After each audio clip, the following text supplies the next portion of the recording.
அல்லேலூயா. நல்ல விசேஷமாக நம் மும்பை பட்டணத்துக்காக ஒரு நாள் சிறப்பு ஜெப யாத்திரை என்று சொல்லி அது ஆரம்பிக்கப்பட்ட முதல் நாள் துவக்கத்தில் அநேக தரிசனங்களை நாங்கள் பார்த்தோம். மும்பை பட்டணத்தை சுற்றி நாங்கள் முதல் ரவுண்டு அடிக்கும்போது ஒரு பெரிய பாரம் ஆவியானவர் தான் எங்களை தூக்கிட்டு போனார்.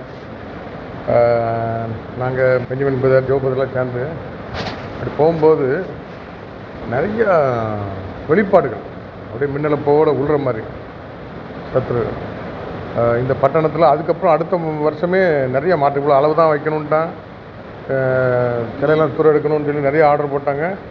மறுபடியும் 2வது உயிர்ப்பு கொடுத்து பெயிண்ட் அடித்து எல்லாம் டெவலப் பண்ணி மறுபடியும் இப்படி ஒரு காரியத்தை நம்ம பார்க்குறோம்.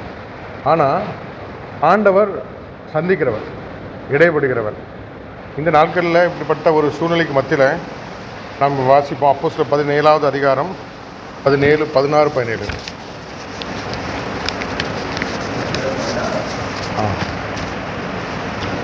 17, 16, 17.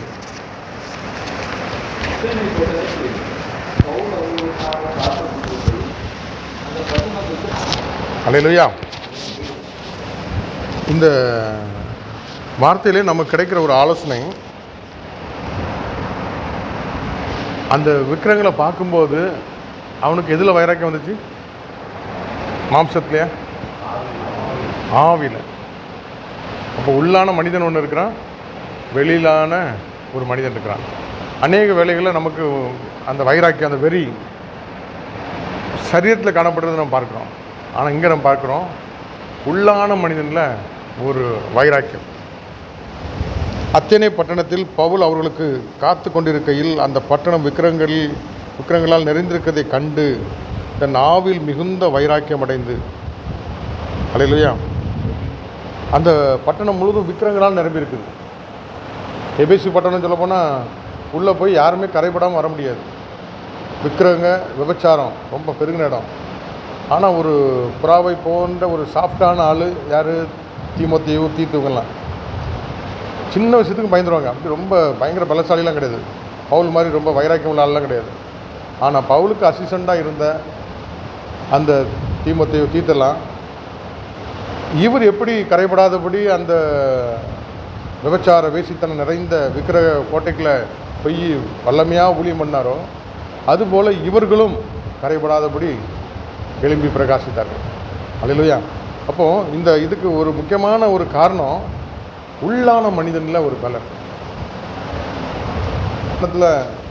எங்கே பார்த்தாலும் மனிதன் கடவுளை படைத்து கலர் அடித்து அதுக்கு முன்பாக மண்டியிட்டு இது என்னை காப்பாற்றும், இது பெருசாக இருக்குது, இது சின்னதாக இருக்குது.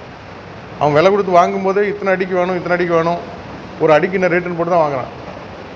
பணம் கொடுத்து வாங்கி அதுக்கப்புறம் அது பின்னால் மக்கள் பயபக்தியோடு நிற்கிறத பார்க்கும்போது எவ்வளோ பெரிய ஒரு குருட்டாட்டத்தினால் பீடிக்கப்பட்டிருக்கிறாங்க. ஆவிக்குரிய கண்கள் மூடப்பட்டிருக்கிறது. ஐயா ஜபிக்கும்போது அப்படியே பாரத்தோட கண்ணீரோடு ஜபித்தாங்க. அல்லேலூயா. இவ்வளோ பெரிய ஒரு அருமையான ஒரு படிப்பு அறிவு நிறைந்த ஒரு சின்னது பெருசு, அங்கே பார்த்தா பெருசாக இருக்குது, இங்கே பார்த்தா சின்னதாக இருக்குது.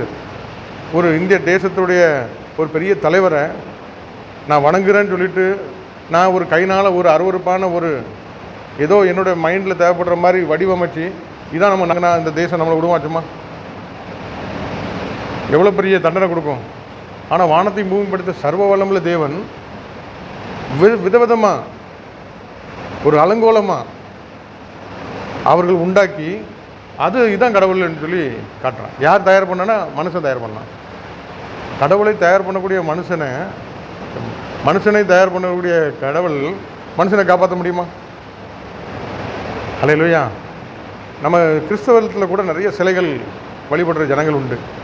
அந்த ஃபாதர்கிட்ட போய் கேட்டிங்கன்னா சொல்லுவாங்க, எங்கள் ஜனங்களுக்கு அந்த காலத்தில் அந்தளவுக்கு போதிய கல்வி அறிவு இல்லாதனால சீடர்கள் இப்படி தான் இருந்தாங்க. அவங்களுடைய நற்கிரிகளை வச்சு நாங்கள் ஒரு சிற்பத்தை உண்டாக்கி அவங்களுடைய செயல்பாடுகளை நாங்கள் நம்ம ஸ்கூலில் 1ஆம் கிளாஸ் 2ஆம் கிளாஸுக்கு பாடம் எடுக்கும்போது அம்மா அப்பா அப்படி படம் போட்டு அப்படியே காட்டுவாங்கள்ல, அதே மாதிரி நாங்கள் இதை காட்டுறோம், மற்றபடி இதை வழிபடுறதுக்கு அல்ல அப்படின்னு சொல்லுவாங்க. ஆனால் ஜனங்கள் இந்த கீழே வந்தால் நீ பார்த்துக்க, எனக்கு அந்த மிகாவில் தூதன் ஈட்டை தூக்கிட்டு நிற்பான், கீழே பிசாசு இருக்கும், கீழே பாதாளத்தில் வந்தால் நீ பார்த்துக்கன்னு அவனுக்கு ஒரு மாலை, மேலே வந்தால் நீ பார்த்துக்கன்னு சொல்லி அங்கே ஒரு மாலை, கண்ணாடி சுவரெல்லாம் விட்டு வைக்காமல் தொட்டு முத்தம் கொடுத்துட்டு, எவ்வளோ ஒரு பெரிய அறியாமை. நான் வந்து கேத்தலிக்கில் கல்யாணம் முடிச்சு கொடுத்தாங்க. அப்போ அந்த ஃபாதர்கிட்ட நிறைய கேள்வி கேட்டேன். எதுக்கு மணி அடிக்கிறீங்க, எதுக்கு இந்த சமாதானம் சொல்கிறீங்க, விக்கிர வழிபாடு கூடாதுன்னு சொல்லி பைபிள் எழுதியிருக்குது, இதெல்லாம் ஏன்னு சொல்லி நிறைய கேள்வி கேட்டேன். அவர் தெளிவாக பதில் சொன்னார்.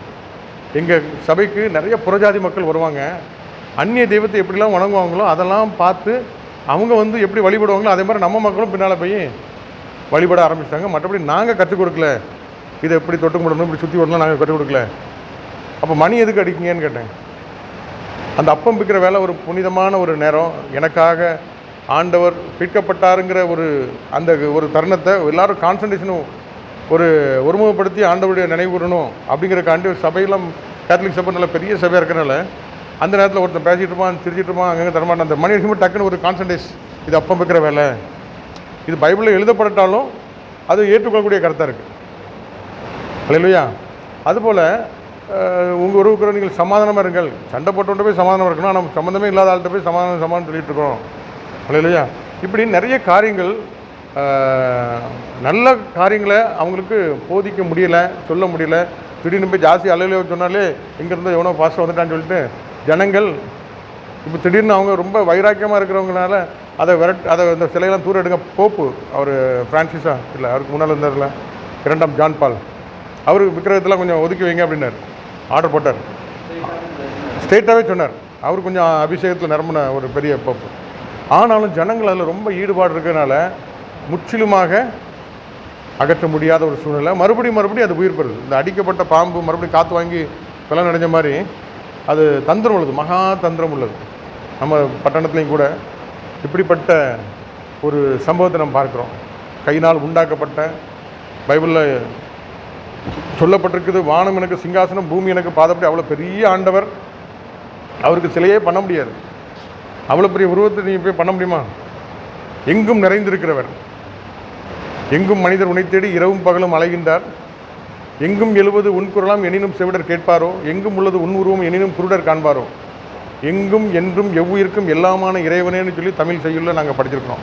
இல்லையா? எல்லா இடத்துலையும் இப்போ காற்று இருக்குது, இந்த காற்று எல்லா இடத்துலையும் நிரம்பி இருக்குது. நம்ம உணர முடியுது, அனுபவிக்க முடியுது, நம்மளால் பார்க்க முடியல. அதுபோல் தேவன் ஆவியாக இருக்கிறார். ஆவியான தேவனுக்கு ரூபம் ஒன்றும் இல்லை, ஆதலால் சொரூபமும் ஒன்றும் இல்லை. அது முன்னால் சாப்பாடை வச்சாலும் சரி எடுத்து சாப்பிட முடியாது, அதை நீ தான் தூக்கிட்டு போகணும். அது உனக்கு வெளிச்சம் கொடுக்காது, நீ தான் அதுக்கு லைட் கொடுக்கணும். ஆனால் நம்ம ஆண்டவரை பார்த்தீங்கன்னா உன் முகம் பிரகாசமாயிடும். கொஞ்ச நேரம் ஆண்டவருடைய கல்வாரி சிலுவையில் அன்பை நினச்சி பார்த்தோன்னா நம்ம முகமே அப்படி பிரகாசமாயிடும்.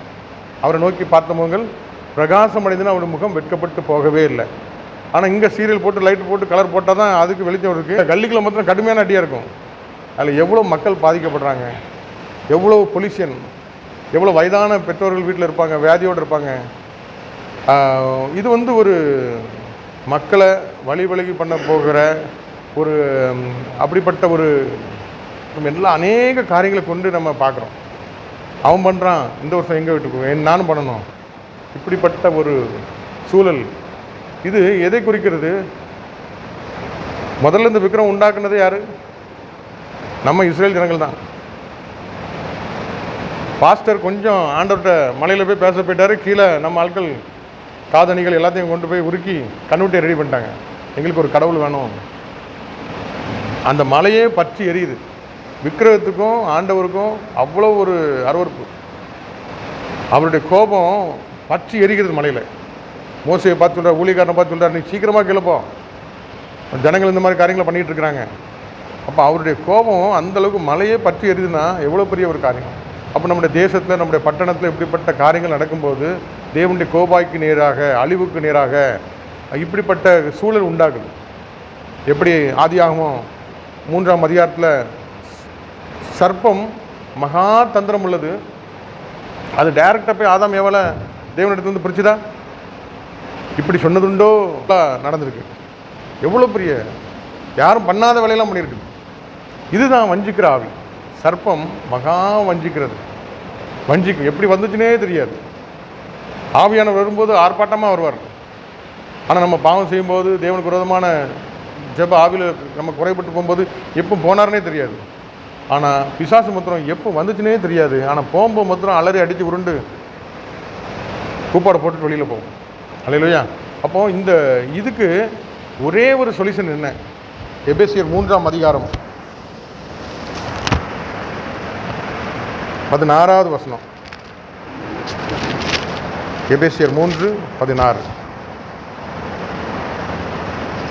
நீங்கள் அவருடைய ஆவியினாலே உள்ளான மனுஷனில் வல்லமையாய் பலப்படவும் விசுவாசத்தினாலே கிறிஸ்து உங்கள் இதயங்களில் வாசமாய் இருக்கும். நீங்கள் அன்பிலே வேறொன்றில் நிலை பெற்றவர்களாகி. அல்லேலூயா. அவருடைய ஆவியினாலே உள்ளான மனிதனில் வல்லமையாய் பலப்படவும். வெறுமனே நம்ம ப்ரேயர் வார்க்குன்னு சொல்லிட்டு எல்லாரும் போய் டாக்ஸியில் போனோம், பஸ்ஸில் போனோம், நடந்து போனோம், ஒன்றும் நடக்காது. பவுல் ஆவியில் எழுப்பி போகிறார். ஆவியில் ஒரு ஃப்ளைட்டு அவ்வளோ பெரிய சைஸு, அவ்வளோ வெயிட்டு, டயரில் இந்த உலகத்தில் ஓட முடியும். ஆனால் அந்த அவ்வளோ பெரிய வெயிட்டை தூக்கிட்டு போய் பறக்கணும்னா அந்த ஆவியில் தான் நடத்தப்படணும். இல்லையா? இப்படிப்பட்ட ஒரு பெரிய ஒரு கூட்டம், இப்படிப்பட்ட ஒரு பெரிய மக்களுக்கு மத்தியில் நம்ம மாம்ச ஞானத்திலையோ பலத்திலையோ வார்த்தையினாலேயோ அவங்கள சரி பண்ண முடியாது. ஆவியில் நாம் பலப்பட்டு ஆவியில் நடத்தப்பட்டால், ஆவியில் நம்ம ஜெபித்தால் மாத்திரமே அது கூண்டோடு உடைஞ்சு போகும். அல்லேலூயா. அதுக்கு பழைய பாட்டிலேருந்து நம்ம பார்த்தோம்னா எசேக்கியேல் 37ஆம் அதிகாரத்தில், எசேக்கியேல் 37ல் 37:1 கர்த்தருடைய கை என்மேல் அமர்ந்து கர்த்தர் என்னை ஆவிக்குள்ளாக்கி வெளியே கொண்டு போய் எலும்புகள் நிறைந்த ஒரு பள்ளத்தாக்கின் நடுவில் நிறுத்தி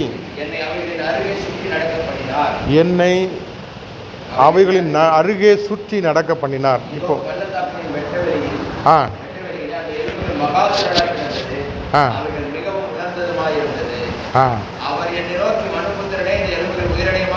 இந்த எலும்புகள் உயிரடையுமா என்று கேட்டார். அப்பொழுது அவர், நீ இந்த எலும்புகளை குறித்து தீர்க்கதரிசனம் உரைத்து அவைகளை பார்த்து சொல்ல வேண்டியது என்னவென்றால், உலர்ந்த எலும்புகளே, உலர்ந்த எலும்புகளே, கர்த்தருடைய வார்த்தையை கேளுங்கள். கர்த்தராகிய ஆண்டவர் இந்த எலும்புகளை நோக்கி, இதோ நான் உங்களுக்குள் ஆவியை பிரவேசிக்க பண்ணுவேன். உயிரடைவீர்கள். நான் உங்கள் மேல் நரம்புகளை சேர்த்து உங்கள் மேல் மாம்சத்தையும் உண்டாக்கி உங்கள் தோலினால் மூடி உங்களின் ஆவியை கட்டளையிடுவேன். அப்பொழுது நீங்கள் உயிரடைந்து நான் கர்த்தர் என்று அறிந்து கொள்வீர்கள் என்று உரைக்கிறார் என்று சொல். எப்பொழுது அறிந்து கொள்வார்கள்? கர்த்தர் என்று எப்பொழுது அறிந்து கொள்வார்கள்? தேவ ஆவியானவர். இப்போ நம்ம போகிற பட்டணத்தில் உலர்ந்து போன எலும்புகள், உயிர் இல்லை, சிலைகள், அதில் உயிர் இல்லை, ஆனால் நாற்றம் எடுக்குது. அல்லேலூயா. இந்த இடத்துல நான் யோசித்தேன், இங்கேருந்து சமீபத்துக்கு மாத்திரம் தேவன் இல்லை, தூரத்துக்கும் தேவனாக இருக்கிறாரு, எதுக்கு நம்ம அங்கெல்லாம் போய் சுற்றி போய் பக்கத்தில் போய் ஜெபிக்கணும்? இங்கே இருந்துகிட்டே ஜெபிச்சா அங்கே நடக்காதா? அப்படி யோசித்த நாட்கள் உண்டு. ஆனால் இங்கே பள்ளத்தாக்கில் கொண்டு போய் அவருடைய கரம் தூக்கி நம்மளை இறக்கி விடணும். நீ நடந்து திரிங்கிறாரு, நீ சுற்றி வா அப்படிங்கிறாரு. எரிக்கோ கோட்டை இப்போ ஆனால் 7 மணி நேரம் ஜெபத்துக்கு உடையும் 7 மணி நேரத்தில். அல்லேலூயா. அநேகமாக ஆர்டர் வந்தாலும் வரும். இங்கே இது எல்லாம் அந்த தேர்தல் ஆணையத்தெல்லாம் பின்னாலேருந்து செயல்பட்டது எல்லாம் இந்த தீவிரவாத இயக்கம் அப்படின்னு சொல்லி பேன் பண்ணி ஆர்டர் வரைக்கும் எவ்வளோ நேரம் ஆகும்? அல்லேலூயா. எரிகோ கோட்டையை உடைக்க செய்வார் சுற்றி வரும்போது. ஆமென். ஆக அங்கே நீங்கள் சுற்றி வா அப்படிங்கிறார். யாரை கொண்டு? தேவனுடைய ஆவி பெற்ற தீர்க்கதரிசன வரங்களை பெற்ற மனுபுத்திரனை பார்த்து ஆண்டவர் சொல்கிறார். அல்லேலூயா. தூக்கிட்டு போகிற கரம் யாருடைய கரம்? கர்த்தருடைய கரம். அல்லேலூயா. அந்த பள்ளத்தாக்கில் வெட்டாந்தரில் எலும்புகள் மகாத்திரலாக கிடக்கு. இப்போ இங்கே நம்ம பட்டணத்தில் கூட 1-2 இல்லை, சின்னது குட்டி பெருசுன்னு சொல்லிட்டு நிறைய மகாத்திரலாக தான் கிடக்குது. உலர்ந்து போனது இருக்குது, நாற்றம் எடுக்கிறதா இருக்குது. அல்லேலூயா. ஆண்டவரே நீர் அறிவீர். இதெல்லாம் எனக்கு நம்பிக்கை இல்லை ஆண்டவரே, எனக்கு தெரியல, இது எங்கே சரி பண்ண முடியும், இவங்களுக்கு எப்படி நான் அறிவிக்க முடியும்? அப்போ ஆண்டவர்கிட்ட வாயை திறந்து சொல்லு, நீ கட்டளை எடு, நீ அதை மலையை பார்த்து பேசு. அல்லேலூயா. அது சமுத்திரத்தில் அப்படியே தள்ளுண்டு போன்னு சொல்கிறார்ல, அதுபோல் இறையாதேங்கிறாரு, புயலை பார்த்து சூரியனை தடுத்துன்னு சொல்கிறாரு. அதுபோல் இந்த நம்ம என்ன பண்ணோம்? இந்த ஜனங்களுக்கு உள்ளுக்குள்ள இருந்து கிரியை செய்கிறேன். அல்லேலூயா.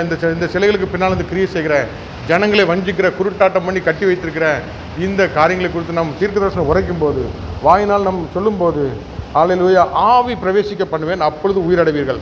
அல்லேலூயா. நான் உங்கள் மேல் நரம்புகளை சேர்த்து உங்கள் மேல் மாம்சத்தை உண்டாக்கி உங்கள் தோளினால் மூடி உங்கள் ஆவியை கட்டளையிடுவேன். அப்பொழுது நீங்கள் உயிரடைந்து நான் கர்த்தர் என்று அறிந்து கொள்வீர்கள் என்று உரைக்கிறார் என்று சொல் என்றார். அல்லேலூயா. அந்தபடியே அவங்க கட்டளையிட்டாங்க, தீர்க்கதரிசனம் கொடுத்தாங்க. இதோ அசைவுண்டாகி எலும்புகள் தன் எலும்புகளோடு சேர்ந்து கொண்டு அல்லேலூயா ஒரு பெரிய சேனையாய் மாறியது. அல்லேலூயா. அப்போது இந்த ஜனங்களுடைய கண்கள் திறக்கப்படணும்னா, அறிந்து கொள்ளணும்னா ஆவி உள்ளே போகணும். அல்லேலூயா. உயிர்ப்பிக்கும்.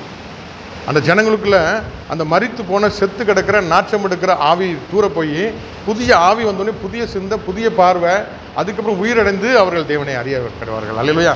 ஆகவே இந்த நாட்களில் அந்த ஆவியில் நிரம்பி நாம் பட்டணத்துக்குள்ள ஊடுருவி பாய்ந்து அல்லேலூயா இந்த தேசத்தை சுதந்திரமாக ஆண்டவருடைய நாம மகிமைக்கு நிற்க நாம் பாரத்தோடு ஜெயிப்போம். கர்த்தர் பெரிய காரியங்கள் செய்வாராக. ஆமாம்.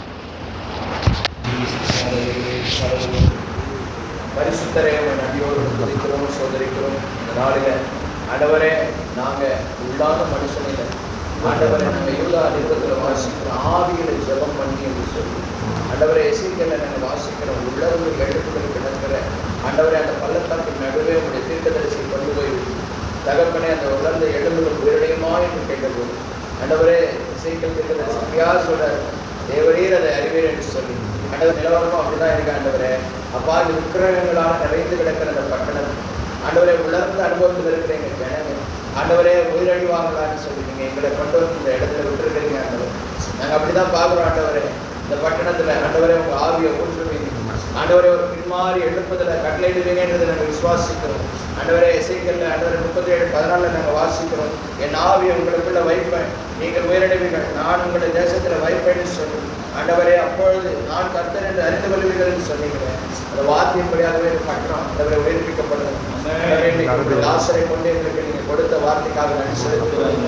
அத்தனை பட்டணம் ஆண்டவரே விக்கிரகங்களால் நிறைந்திருக்கிறது கண்டு பவுல் ஆவியில வைராக்கியம் கொண்டு என்று எழுதியிருக்கிறது.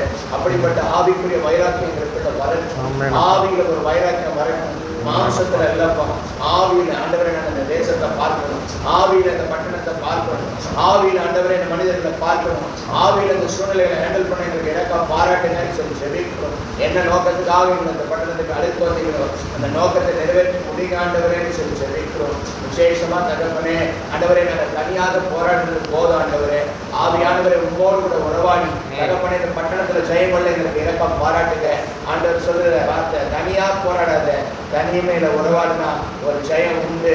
முகத்தடியை உடைக்கிற ஆண்டவர் அப்பா நாங்கள் விசுவாசிக்கிறோம். ஆண்டவரே அப்பா தன்னுடைய தோள்களின் மீது ஆண்டவரை எத்தனையோ விக்கிரகங்களை சுமந்து வருகிற ஜனக்கூட்டத்தை பார்க்கிறோமே, விக்கிரகத்துக்கு முன்பாக வணங்கி கொண்டிருக்கிற ஜனங்களை பார்க்கிறோமே, காலையில கூட வரும்பொழுது ஆண்டவரை மரத்துக்கு முன்பாக நின்று வணங்கி கொண்டிருக்கிற ஜனக்கூட்டத்தை பார்க்கிறோமே.